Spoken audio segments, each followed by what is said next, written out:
See, let me tell you, technique, at times it's overrated, and at times you require technique. But, it's a shifting goalpost, because technique, what it used to be 20 years ago, you require a different technique, because your mindset is easy to just bat in all kinds of manner. You can slog, you can play defensive. But at that time, when you get that kind of temptation, because you've done that, because some balls you would have cleared for 6, but then you resist because you know that, if I get out, I'm the captain.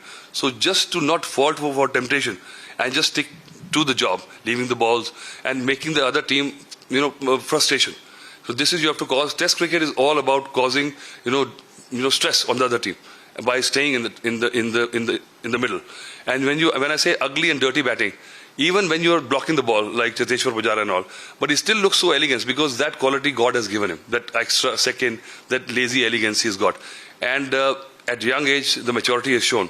He'll grow in the job. The tactical mistakes he did and certain errors he does, he will also, with this innings, he will get that confidence to just get the luxury to just make those tweaking changes to become a better captain.